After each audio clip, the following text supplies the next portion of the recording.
controlling transmission.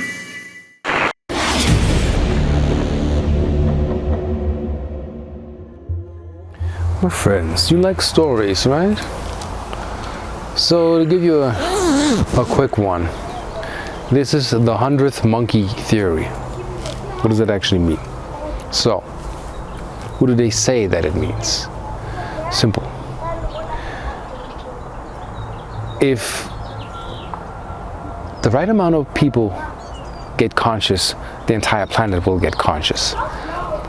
But they have to find something that's like next level. Teleportation, telekinesis, levitation, instant healing, miraculous maneuvers that will prove that there's more that science actually documents, leaning on theories with experiments that last as long as they last, but that doesn't really explain why water flows, freezes, and you can't cut it. So Rupert Sheldrake, they said it's a theory, but actually now it's a fact. You have to read that book also, Morphogenetic Field. Meaning there is a membrane in the universe that connects knowledge banks, as in download systems, like as a server connects to another server.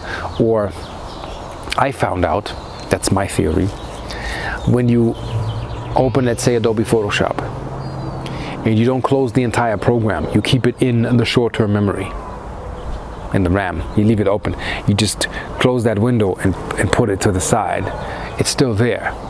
So the next time you click it, it's instant, it doesn't have to load. Now this is how we work as servers. Now here's the theory of 100 monkeys, which is actual fact now, which science has proven. How we all connect. If a certain amount of people get it, we all get it. So you have island groups around Japan, I think. Must have been Japan, yeah. And there are certain monkeys, I don't know the type, that live on these islands. They were observed, I think, in the 70s, so it's been known. And how they eat, share food, you know, socialize, the groups and the behavior and all that. And you can read that. This is like scientific studies, this is like fact. I'm just regurgitating what I think people need to know. Morphogenetic Field, Rupert Sheldrake, is a small book, but you should read it. So these monkeys having trouble eating potatoes. When the scientists actually intervened or connected with them. Now imagine extraterrestrials trying to give us downloads and want to see how we put the pieces together, or the science. We're being watched. Same way. So we watch the monkeys and we have peeled potatoes that are wet, and we drop them off at the beach, so they're sandy. It's not comfortable to eat. So these monkeys, you know, they chew a little bit, they lick and they go, it's very sandy, it's not really practical to eat. Chew a little bit and toss the potatoes. It's not comfortable to eat them. That's on one island. All the other islands have the same species of monkeys. No visual contact, okay? But they don't know what on that main island that is observed the monkeys are doing. All the other islands, same procedure. Peeled potatoes are dropped off at the beach, and they have the same trouble eating the potato, the sandy potato. So at island number one monkey, God knows where this Prometheus fire comes from, takes the potato, looks at it. This is how intelligence moves in. Looks at the water, gets it somehow, dips the potato a couple of times in the water, licks, dips it, licks, looks at it, the sand came off, eats the entire potato. The other monkeys watch the guy.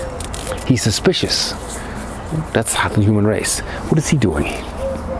That's insane, basically, you know. What is he doing? So they don't trust. It's like, they gather around and they watch the guy, and the guy enjoys himself, has food, has less to hunt, and the potatoes are there. as of course humans interfered in that process to learn. Then a second monkey comes and pairs with that dude and that monkey, and looks at how is that being done. Takes the potato, dips it in the water, licks, eats it, and realizes that works. Once it works, the synapses set. There is no opinion or debunking or all of this stuff going on. Humans can agree on that. Potato dipped in sand, not really tasteful. You clean it up, how we wash foods.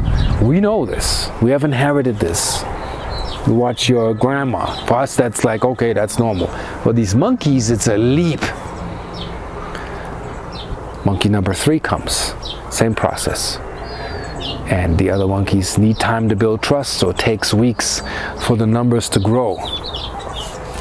So here's what happened. After the 100th monkey picked a potato and dipped it in the water, licked it and ate it. And at some point, you know, they just dip it, do this, you know, because they figured it out and they eat it directly. No more ritual or procedure. Island number 2, miles away across the water, the monkeys in groups like clusters get it. Morphogenetic transmission. You understand? That's like telepathic transmission. They get that in the field, some of their dudes, without them really consciously knowing and doing this.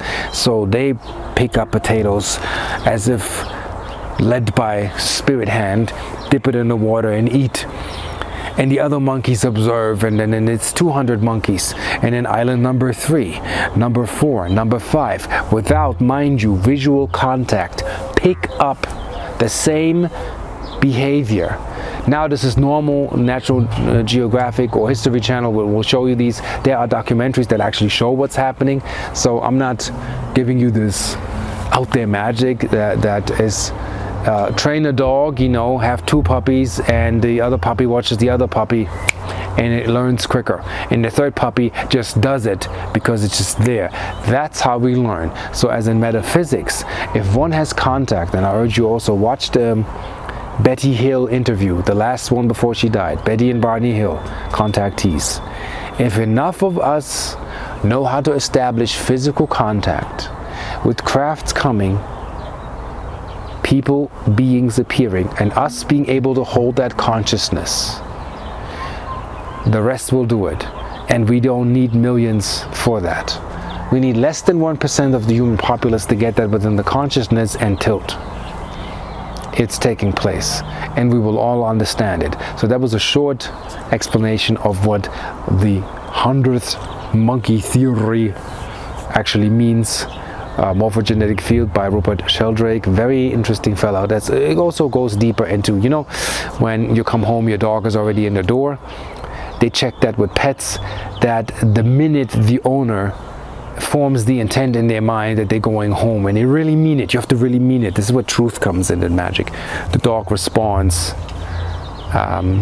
cats respond, and they wait 15 to 20 minutes before they arrive in the door, knowing they would come home. They had a dog that kind of got lost when they had a road trip, and the dog, over I think 2 years, traveled 7,000 miles and found its owner again. And science cannot explain that. That's why I leave myself open to. There is the morphogenetic field that connects us all. And all is one and one is all, as if we act together as one, communicate with maturity as one, this field opens. And then from there things will possible, like the Guru said, the ancient Vedic texts say that things will be possible that you cannot even fathom in your mind right now.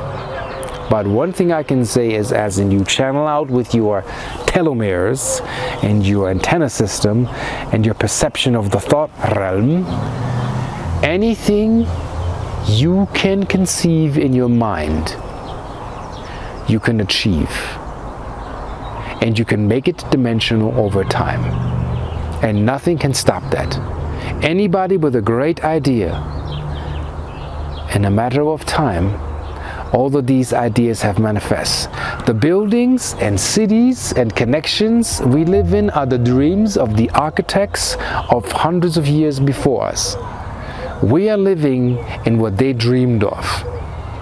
The concept of the mind is what is physical. Somebody thought of this jacket, this hoodie, and they created it in 3D. Basic lessons of making things from the higher realms dimensional, finding an application for an idea, leaving the theoretical realm, leaving that is what is called theta, transforming that into delta, and learning to manifest.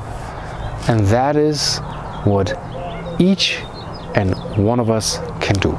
And on that note, I see you on the flip side.